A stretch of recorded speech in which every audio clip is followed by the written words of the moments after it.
Tea with She is a weekly program on She Living TV where women have deep and intimate conversations on vital and important topics, sharing their lived experience and heart's wisdom.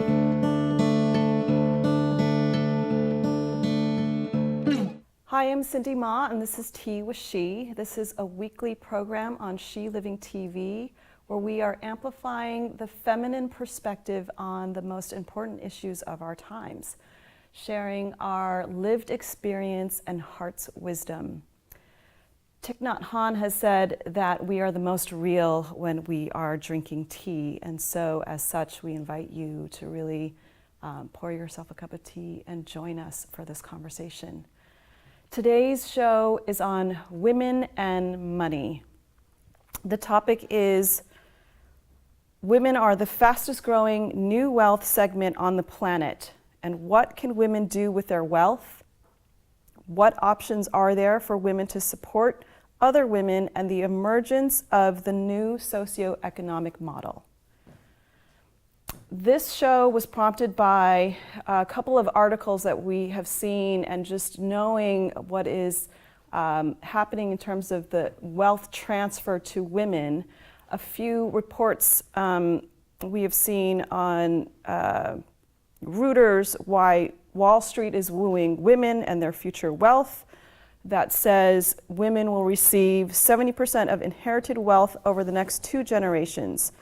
And we know that Wall Street wants their business. Another article on the female economy by Harvard Business Review saying that women now drive the world economy. Globally, they control $20 trillion in annual consumer spending, and that figure could climb as high as 28 trillion. So that's 13 trillion in total yearly earnings, which could reach 18 trillion, which represents a growth market bigger than China and India combined. And so we are so excited to have with us today Vicki Saunders, founder of SheEO, as well as Holly Ruxin, founder of Montclalm TRC wealth management firm, to talk about money and to talk about how we as women can utilize our spending power, not just individually, but just the market in general, knowing that we have so much access to power and wealth, and what we can do with that, to build this new socioeconomic model. So first, I want to go actually to Holly, because Holly was just in Washington, D.C. at the White House, in fact, last week. Is that right? Mm-hmm. Can you tell us what was happening there? A lot of what's going on is trying to figure out how do we actually redo capital markets, and we redo the financial system to make sure that we are addressing the needs of the people and the humans on this planet. This was very specifically the State Department's focus on Global Connect 2020, on live by 2020, because 1.5 billion people on this planet are not online. Mm-hmm. And what that means and how we look at that as an infrastructure project. And how do we figure out some of the financing and how to get some of the capital into some of those programs? Okay, this is to support being online. Being online was one thing, and the rest of it was also a coalition of really discussing how do we continue. I don't like to call it impact investing, because all investing needs to be moving our planet forward. Yes, well, I want to talk about that also. What is impact investing, and does it work? Because this is I want to talk also about what happened in 2008 after the financial crisis there, and I think a lot of people, a lot of women I've heard also wanting to know where to put their money. Maybe you can address a little bit of that.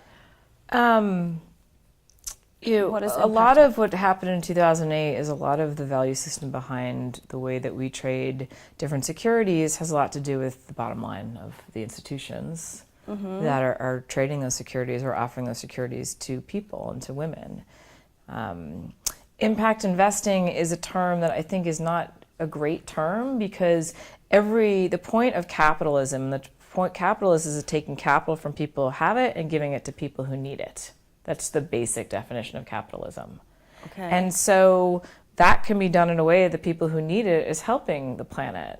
So we should always be doing that. Right. And so I think in the last 25, 30 years, we continue to have investments that aren't necessarily taking that into consideration. So we as a planet and women need, as we're getting more and more wealth, to just think about making sure that capital is going to things that matter. Right. You can call that impact investing, but it's not even a question of does it work or not. It's a question of it is. Okay. It's not really up for debate. Well, but in practical terms, if you are investing your money in, I don't know, 401k funds and whatnot, I mean, I think there's been a backlash really on a lot of that investment in funding sort of the ongoing destruction of the earth, let's say, this is my understanding anyway, of then impact investing going towards either B Corps or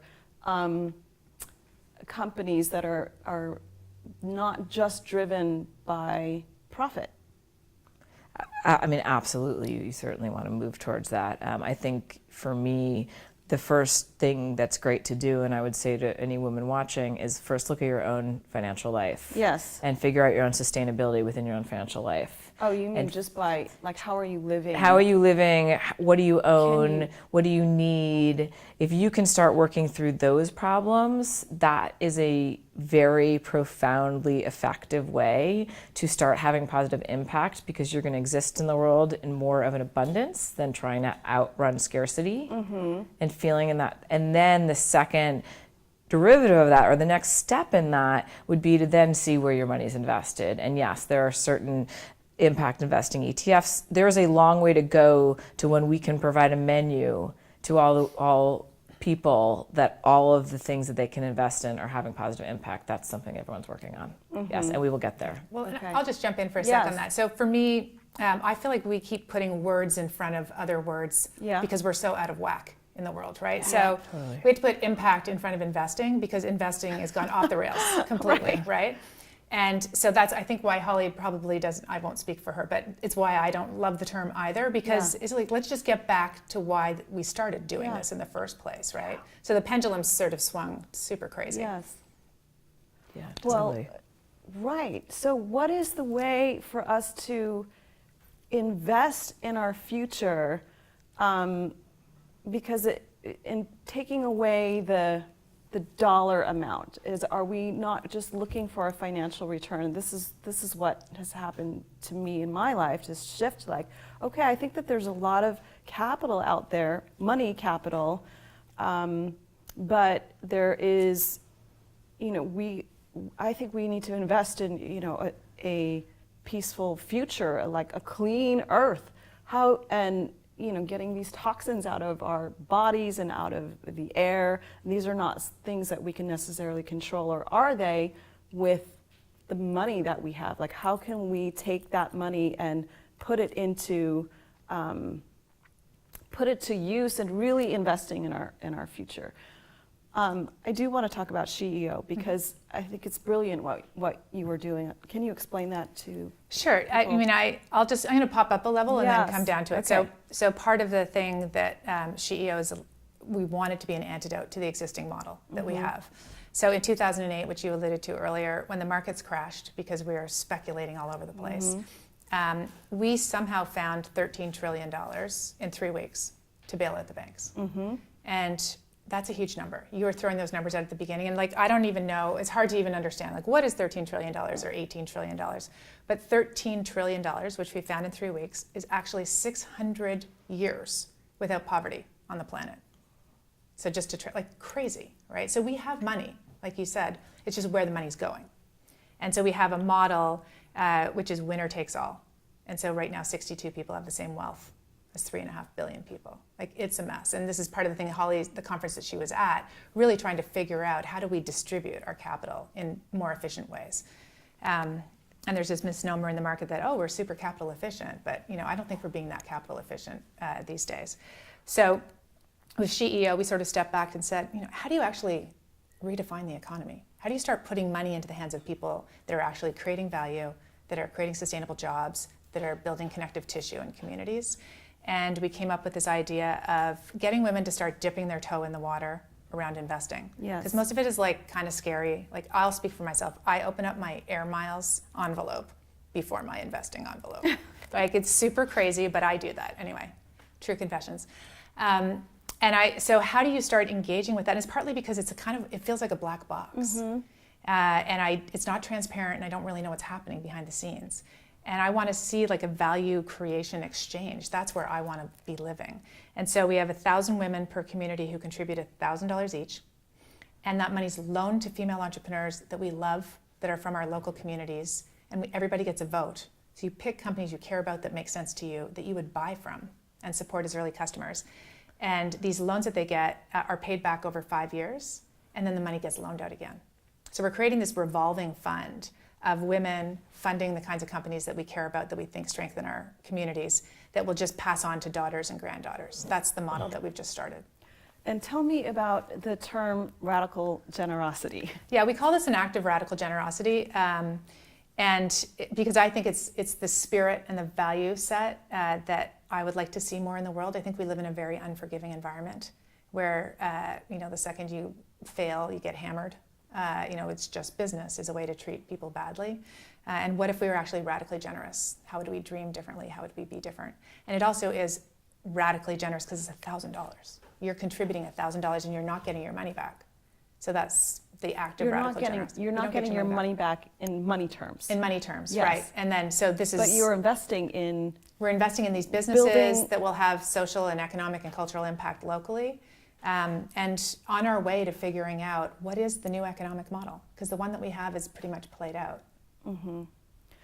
I wanted to ask you both around your thoughts around the gift economy, and also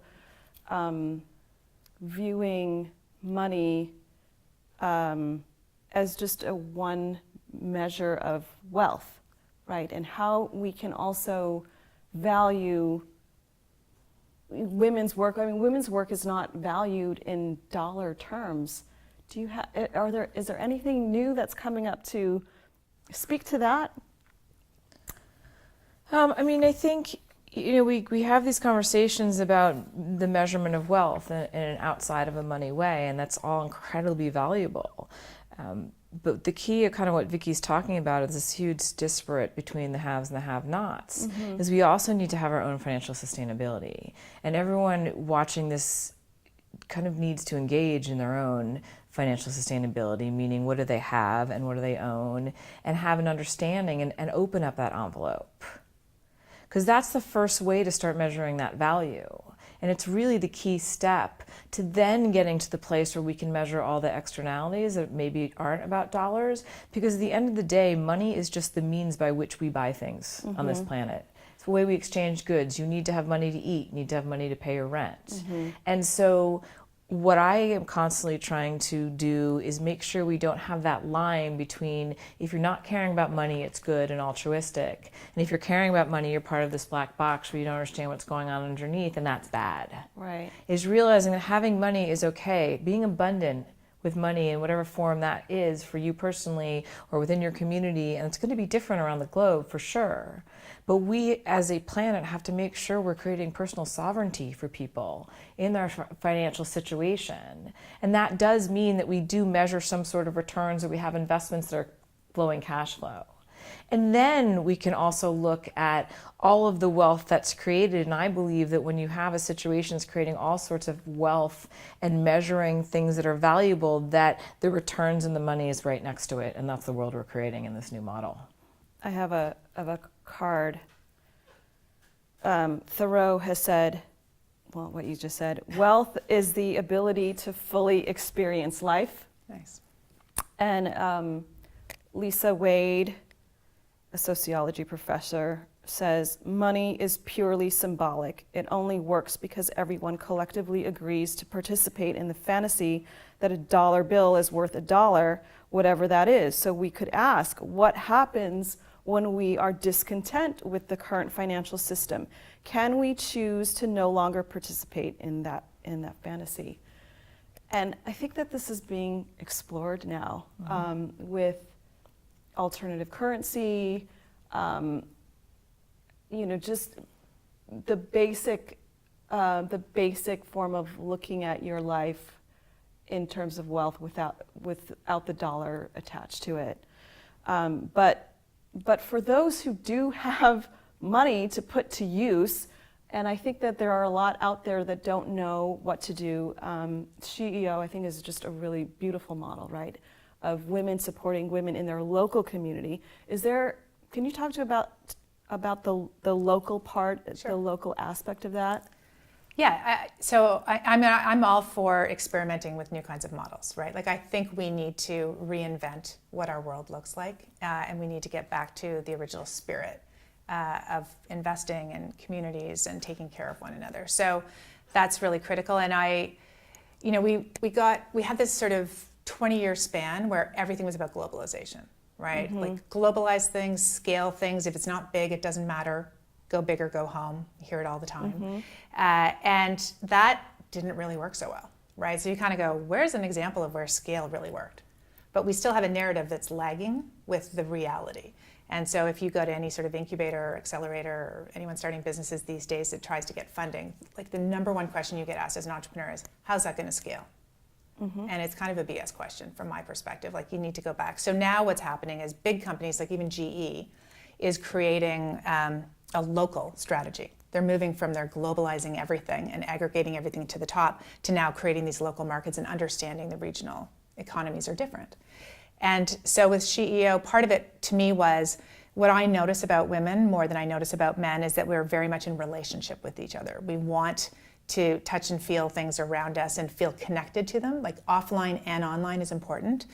And so with designing this, it wasn't just, let's get 1 million women around the world to contribute capital and then we'll fund businesses.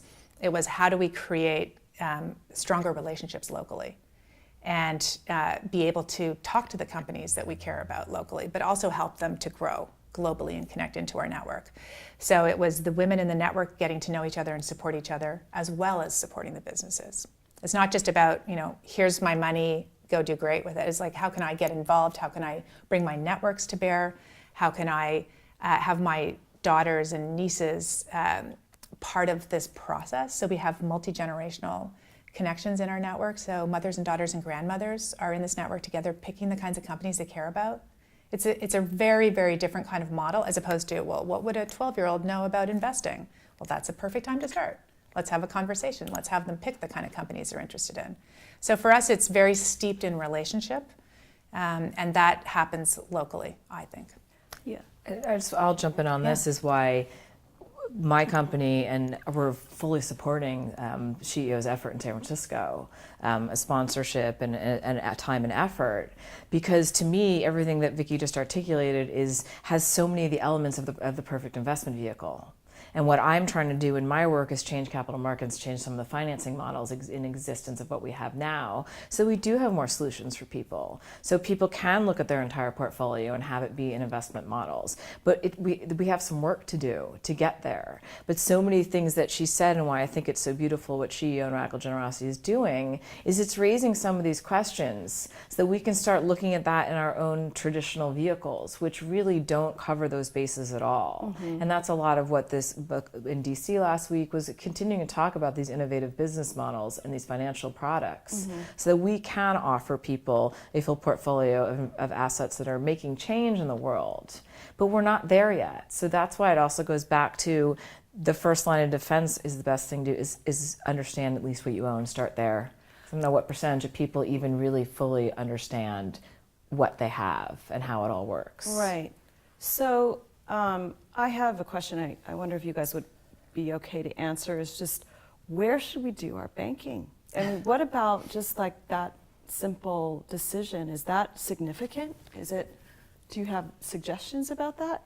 Well, I have my own financial services company that I think has values completely in place. So I mean, the answer is going to be go to the place you think has truth and integrity and collaboration and engagement. I mean, that's our 4 tenets of our relationship, and so that's what I'm trying to build. And I think every single person deserves to walk into their financial institution and feel that. Like the old-fashioned community banks, when you went around the corner and Susie was saying hi to Jane, and they all understood and knew each other. That's what I'm trying to bring back to to the financial services company. I don't think anyone has a great model. I'm working really hard to build one. So that's my answer. Yeah. Yeah, I mean, same thing. I think it's about relationships again, right? So finding the people that speak to you, that listen deeply, that don't say, oh, don't worry about this, I got you covered. That's not going to work anymore, right? So I think most wealth managers out there are pretty concerned about the future because women are inheriting 75% in this large wealth transfer. The first thing women do when they inherit money is change their advisor.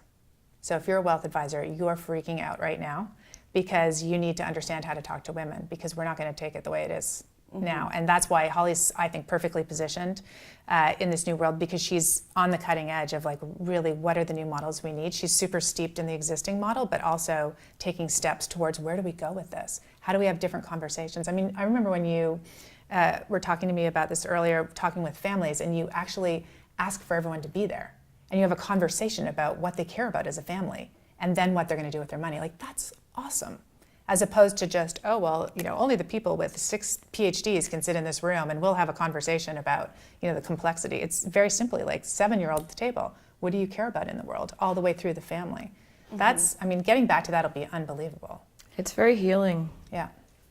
Are there that many wealth managers out there that are doing what you're doing, Holly? I think that there are wealth managers who are doing what I'm doing. I don't think there are institutions that have created processes and structures just necessarily support that. Right. And that's what I'm trying to build. I think there's a lot of great people trying to do their best to meet people where they're at.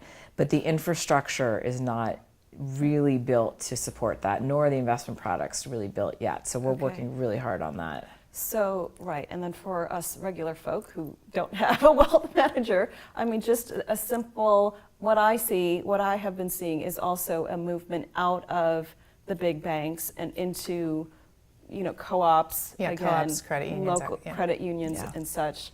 Yeah. Well, and I think this is one of the things we notice in our network of, we call the women who contribute capital activators because they're activating their capital and their networks, et cetera. And this is one of the conversations that we see happening a lot in our networks from our early pilot in Canada. They're sharing this information now. Oh, you have someone who talks to you like that? Really? I didn't know that. And because they're starting to get into understanding some of the underpinnings of what's happening in the economy as they pick these kinds of companies, see the impact we're having. And so I think, again, through relationship, once you start sharing that, you can find through your networks the kinds of people like Holly who can help you. And I think part of this thing too is we're so psyched out that there's some black box back there that we don't understand. It's really not that hard. No. It's just everyone's created a whole bunch of jargon around it so that you can't break through, so that you don't ask the questions, so they can just do what they want to do, right? And that's the best advice to the audience, is to realize this is not a big black box. It is not terribly complicated. And you can sit at the table, especially a lot of people have advisors that can't do that too. But when you can, sit at the table and ask questions. There are no dumb questions. I have had very, very wealthy clients and male clients over the last 20 years sit at my table and ask me dumb questions. Yeah. There's a level of sophistication and level of wealth. Doesn't mean they understand any better than you do on what's going on. They absolutely don't. Right. And having that courage to at least come to the table and engage yourself into asking those questions and go through kind of the pain of getting through that, to me, is going to have amazing, tremendous ripple effects into actually changing the financial services system, because women are going to start demanding it as they have more and more money. But women have kind of got to step up and at least take that first step in opening the envelope, asking the question, and seeking out someone who's going to answer it, because I don't care. If your questions are not being answered, move on. That's not okay. I want to show you, Holly's been on our show before, and I wanted to bring in a segment of her talking about money and fear. Let's go to that right now. Money is just a resource. It's just an energetic resource, along with our sunshine and the food we eat and the wind and the waters and everything else. It all has to become one thing, and it also has to become one thing in our own selves. Kind of our give and take and going with the flow of what's going on, so that we don't wake up scared to death every day. Because when we're scared, we go like this. Every single aspect of what's going on is people being scared and trying to hold on. I mean, we're seeing it everywhere. And everyone's saying, no, stop, we don't want to have it be that way. But everyone understands that things have to change for people to stop being scared. Well, the best thing to do is to first stop being scared yourself. Yeah. I don't care how much money someone has or how big their job is or what they're doing. Everyone is scared.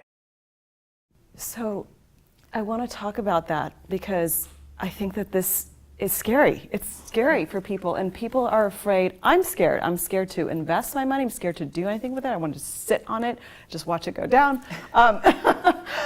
But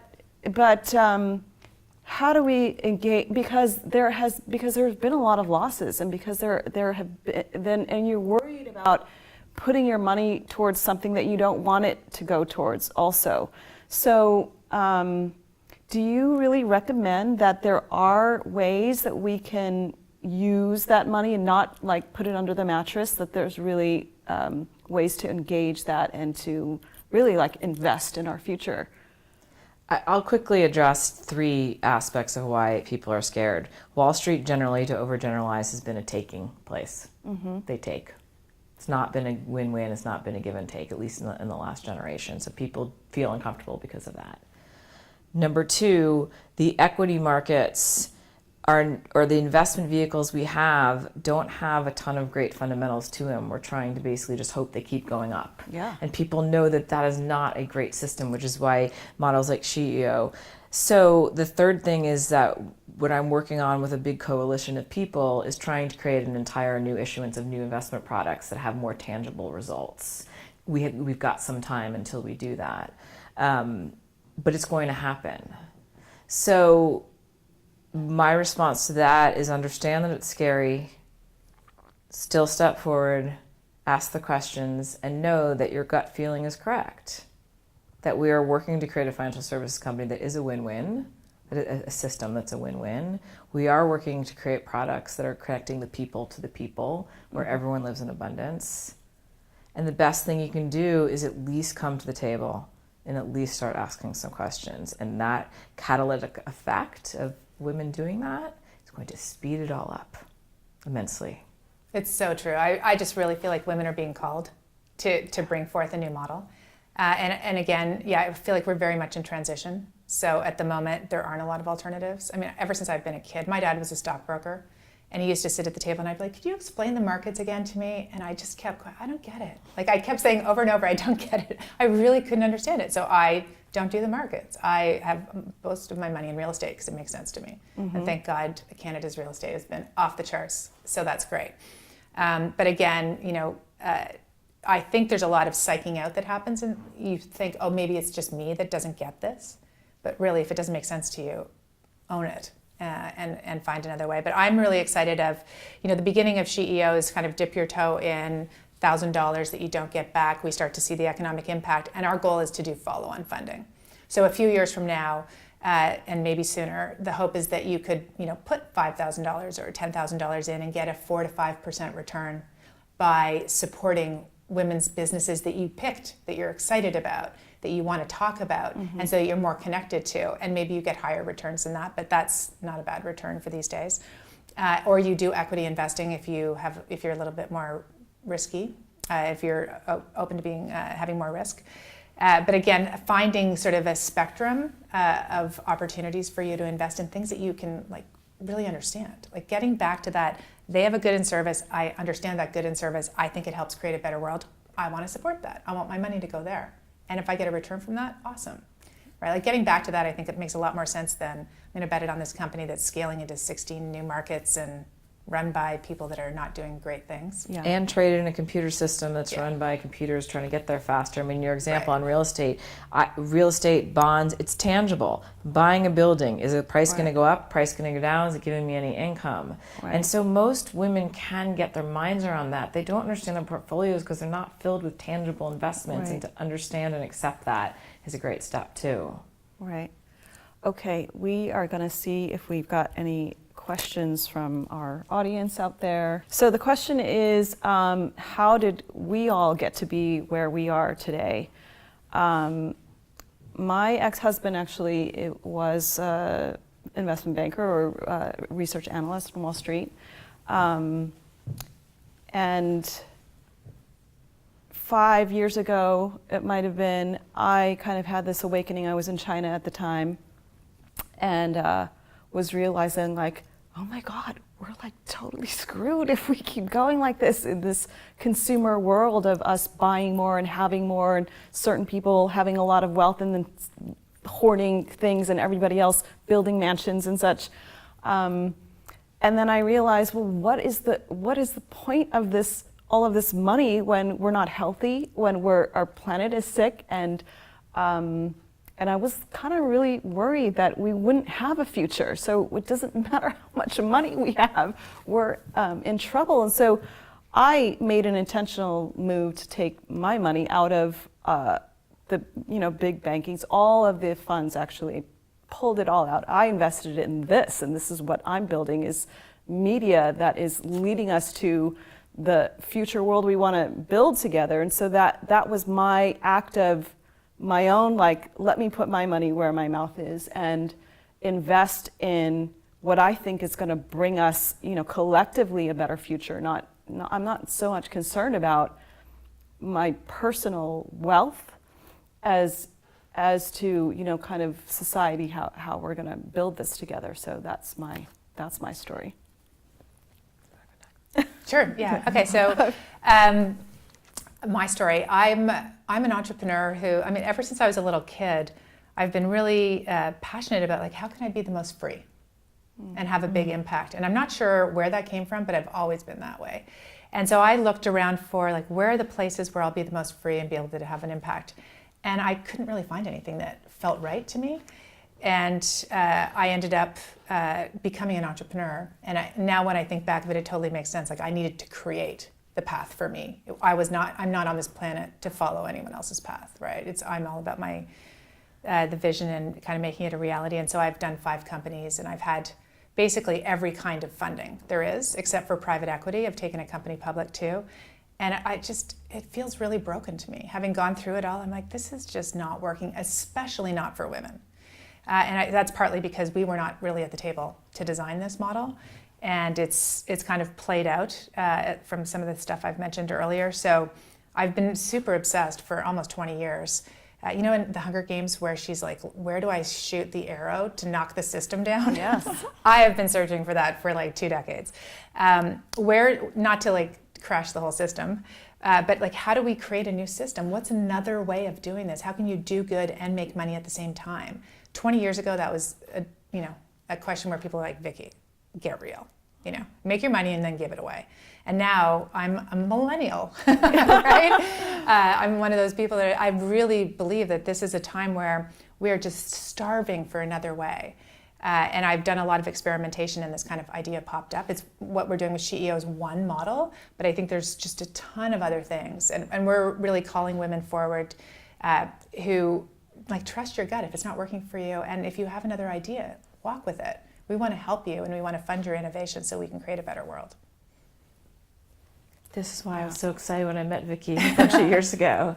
For me, I spent my whole career in Wall Street from 19 years old in college doing currency warrants in London and really getting involved in the capital markets products. And I loved them. I still love them. I absolutely love those systems, which is why I feel that I'm a good person to be doing it, because it's really close to my heart, incredibly interesting to me. And I was very successful in that world. I worked at Goldman Sachs. I worked at Morgan Stanley. I worked at Bank of America. I played that world well. I knew all the players. I met lots of people. I understood what was really going on inside.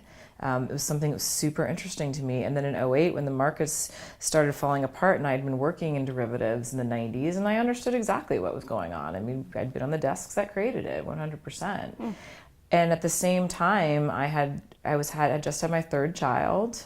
I was one of the few women on the floor in a very high-powered floor at Morgan Stanley. And my oldest son started falling and started losing all of his skills from nowhere. And he proceeded to become severely disabled. He's an amazing, amazing person. But that really woke me up during that process, those next few years, as I would kind of walk to the water coolers and everyone's talking about, oh my God, the markets are down. And I already was an incredible risk manager, so my clients were actually fine because I just have had always had that risk management background. And meanwhile, my son was becoming disabled, and a light bulb went off. I said, there's more to this. And then I realized how unbelievably broken the system was. And through that experience, I then became incredibly passionate about spending the rest of my life trying to fix that and create something new, and realizing that I was one of the few people who understood what was going on inside what I call the belly of the beast, and that I could try to help transform it from the inside as opposed to completely going around it, because some combination, we have to use the existing pipes that work. And I feel like I'm one of those people who can understand which pipes work and which don't, and which we can get rid of and which we can use to facilitate what we need to do and to make it happen faster. And so I've dedicated my life to doing that, and I'm having so much fun, and there's lots of great things happening, and we're totally doing it. We are totally Thanks doing to it. you guys. It is incredible. It's a crazy time. It's awesome. Yeah, it's for exactly this reason.